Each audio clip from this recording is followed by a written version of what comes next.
Yes, Elon Musk is trolling Securities and Exchange Commission, the very same commission he's in the middle of a settlement with, and that settlement hasn't been approved by the judge. I'll tell you more about it, why this could be good or bad for him. It's probably bad.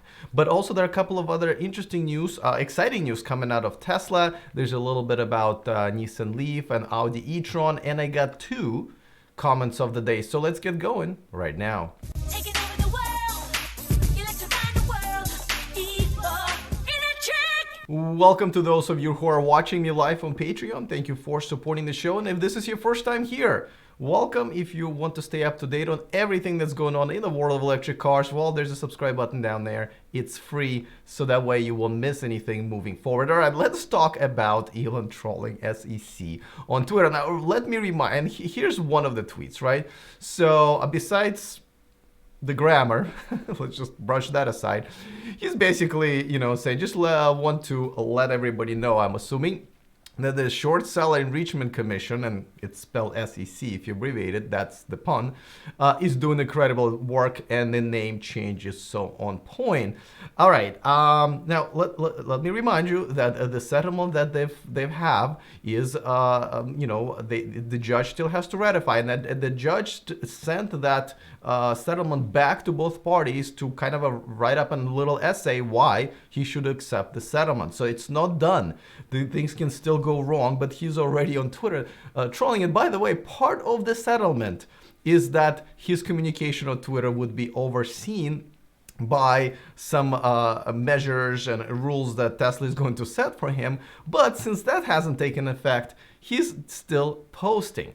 This is essentially the same thing if I was pulled over by a cop who would catch me for speeding, but instead would be like, I'm going to give you a break. I'm just going to give you a warning and a little fix-up ticket for the, broken taillight. And then as he would be walking to his car to write a, ticket, I would get out and go like, yeah, Sacramento PD, what does PD stand for? Powdered donuts? Because, you can lose a few. And it's not going to end up well for me, right? So this is essentially what he's doing. Don't forget that this whole drama started because he was frustrated with the shorts, right? Now, one of his followers actually said, amazingly, you two seem to be working against us longs. To which is true, right? All of this stuff is helping the shorts. I've mentioned it a couple of times already. As he's been frustrated with the shorts and doing all this stuff, he's really helping them and really hurting the real investors. He says, hang in there. If you're truly long-term, it will be fine. Well, Elon, it will be fine once the SEC settlement not let you do this stuff on Twitter. Yeah, no, it's entertaining, right? You gotta admit it is at the very least entertaining. SEC refused to comment on this, obviously, as adults wouldn't, but this is just.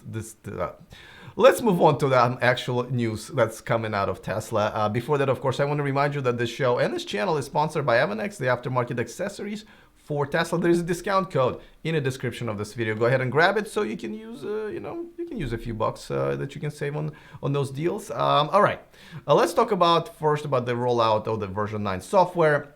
They were going to have another kind of a test cycle, but they decided no, they're going to release it now, but they're going to hold back the, what is it called? The autopilot by navigation or whatever. It's essentially where autopilot will change lanes on the freeway and on the roads, I think, as you enter the destination. So because it knows where you're going, so it will kind of navigate for you.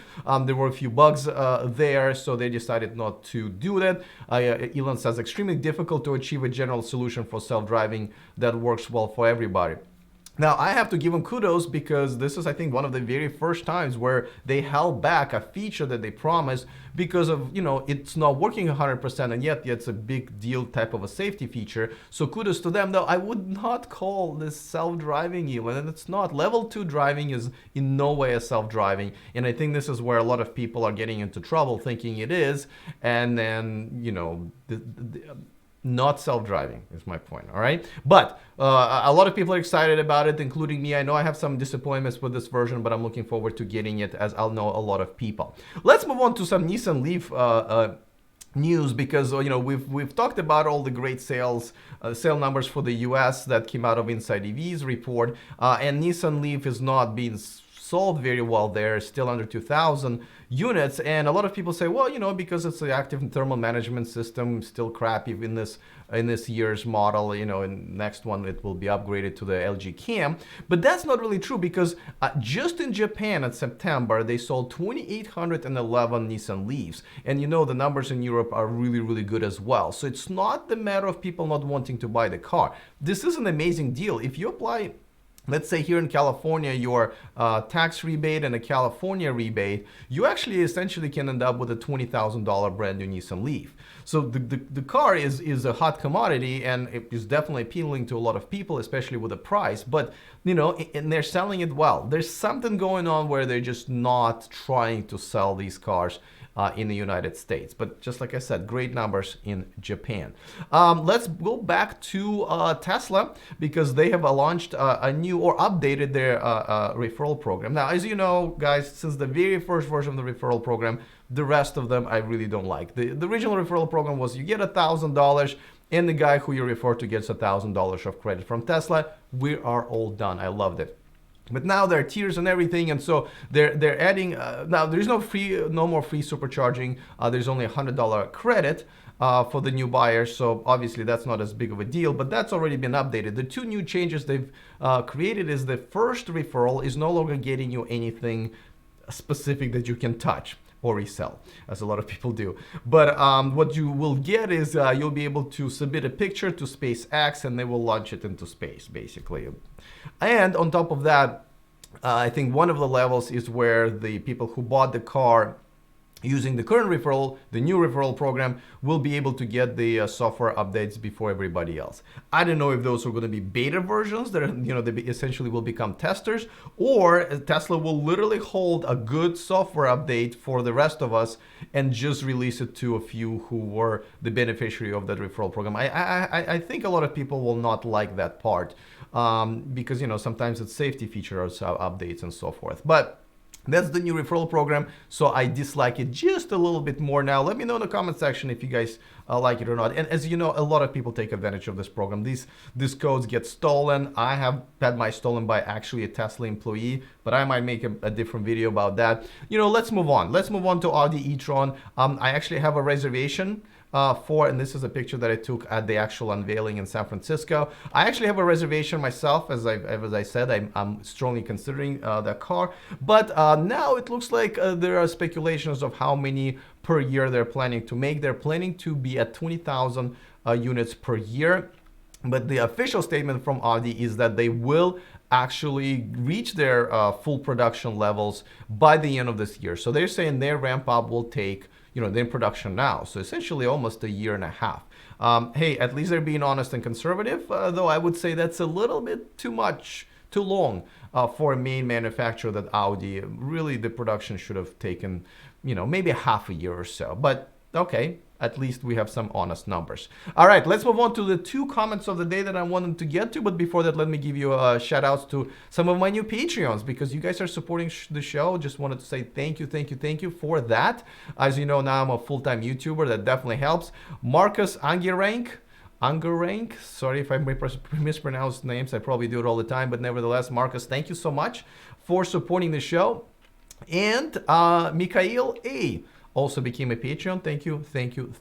If you want to support the show, watch me live, which only happens here on Patreon, and enjoy the extra mile, the segment that I do after the show. Just more kind of a personal conversation with my Patreons. Join me at patreon.com/E4Electric. All right, let's move on to a couple of comments of the day. And the first one comes, and by the way, both of them are about the whole De Niro being kind of a spokesperson for the e-Niro, Kia e-Niro. And by the way, I just realized a lot of people, especially conservatives, really don't like him. I wasn't following his career, but apparently he's really like political and stuff like that. But nevertheless, so the couple of comments about that. Roger Starkey, by the way, somebody who posts a lot. Thank you so much for participating. He says, there's going to be a scene where someone says, oh, look, e-Niro. And he'll reply, you talking to me? Well, that's not my best De Niro impression, but you know what I'm saying. And I think they will do that, and it's great that you just posted that because maybe you can claim that that was your idea. But I can totally see that being the case, right? All right, the second comment of the day is about just general advertising, and AL591 L591 says so few company advertise their EV, but Tesla don't advertise and sell like hotcakes. My conclusion, a good product will sell no matter what. Okay, so definitely Tesla is in an amazing position because they have, Elon Musk as a celebrity frontman, and their product is, pretty much first to market if you're talking about real electric cars with a real range. And absolutely, and this is a phenomenon. Everybody else is catching up, and that's why they do need to advertise. My point was that they finally getting serious about the advertising. Well, they're advertising, and then they're getting serious about advertising, hiring a celebrity, love him or hate him. They have hired a celebrity and to promote the car. My whole point wasn't really about Robert De Niro. My whole point was about Kia and electric cars. They're now becoming more and more serious, which is great to see. I think Tesla will need to advertise at some point because there will be a genuinely tough competition in the next few years, and there won't always be a 500,000 line to buy their cars. It will definitely dwindle down, and I think they will need to advertise, but it won't be happening anytime soon. Definitely the referral program, word of mouth, and just amazing product, and Elon Musk, as entertaining as he is lately, is definitely more than enough. All right, don't forget, tomorrow I will post the interview with the CTO of Lucid Motors, and on Sunday, I don't even know which video I'm posting on Sunday, but back live on Monday. So I will see you guys then. Have a great weekend, and remember to stay charged.